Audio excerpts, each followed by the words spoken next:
Right, welcome to the sharing session today. I'm Dijon Armando from BlueTree Secondary. Today, I'm going to share with you another common question that you might face for your end of year exam. So, second question of arc length and also area of sector. Now, if you missed the first one, you could check back the previous video that we have shared earlier.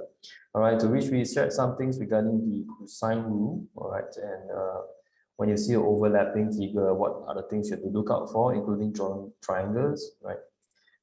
And take note of the big figure. Okay, for this second question today, we will basically be doing a much more simplified version. It will just be basically a sector that is being shown to you, but they actually make a cone out of it. Okay, so you're going to try and relate some of these numbers that is in the current sector to put it into the cone. You're going to know what numbers in the sector will become which number inside the cone. All right. All right, so for the sector here, the radius they say is 16. And if you imagine you just wrap up like a, some kind of party hat, this 16 that is originally the radius, what will it, where will it be when it becomes a cone? It's going to be on the slant height here. Okay, so again, the radius of the sector when it becomes a 3D figure becomes the slant height. That's number one. Okay, second thing you've got to know is this arc length here of a partial circle, where will it end up in if you let it become a cone? It's going to change into a complete circle, okay, a circumference of the circle. So the arc length of the sector is equals to the circumference of the complete circle, all right? And with this, you should be able to then link to the radius of the base of cone. The in-between is not being mentioned, and so the question seems pretty short, and in fact, the short question doesn't necessarily mean easy question. A lot of students stumble about this question because they don't know how to link just the 16 radius into the radius of the base of the cone. The radius of the base of the cone is referring to the radius here on the circle here, right? So what you need to do first is to find the arc length based on this major sector here. All right, major one, which means you've got to take note of the angle of 260 degrees. Now, currently it's in angles. Earlier in question 1, we actually shared about the formula in radians. Remember, the formula to find the arc length and area of sector in radians is different from finding it in degrees. Okay, so in degrees, again, it's just back to what you have learned before last time, primary 6 to today. It's just area of a circle times the fraction. So you know that the fraction is based on the degree here. It is currently 260 degrees out of the one whole round, right? It's a fraction of a complete round. So denominator should be 360 times 2 pi r, okay? That will give you the arc length.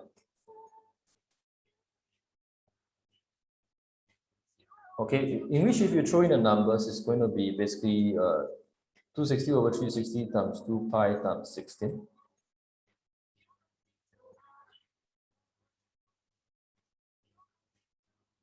This is not the final answer yet, so I don't need to worry about pressing pi in a calculator. In fact, I would rather leave it in terms of pi, right? This is always the most accurate kind of answer we can get, which is 23, 1 over 9 pi. All right, and remember the arc length now going to become the circumference of the base cone here. So we're going to connect these to 2 pi r once again. A complete circle, so there is no fraction this time around. 2 pi times the radius of this base. I'm going to make it caps here.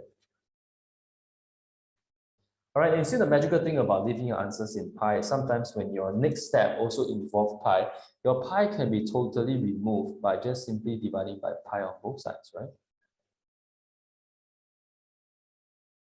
And then lastly, I will just divide this figure by 2 to get the radius out.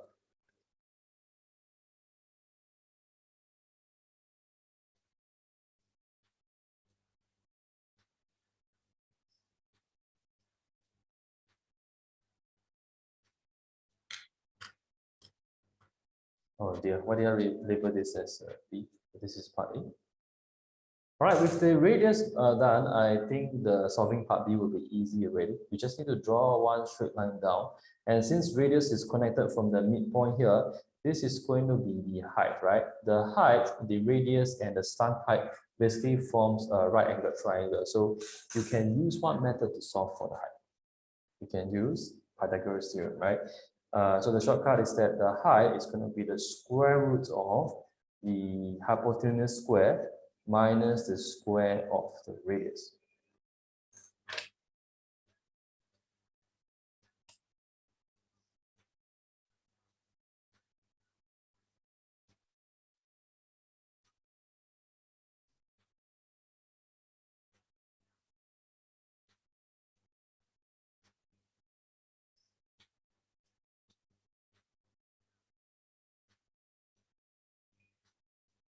All right, which will amount to 11.06657, rounded off to 3SF, 11.1. So a reminder here again is by default, you're rounding off for almost everything except for degrees and money should always be 3SF, unless the question states otherwise. Thanks for listening in. See you next time.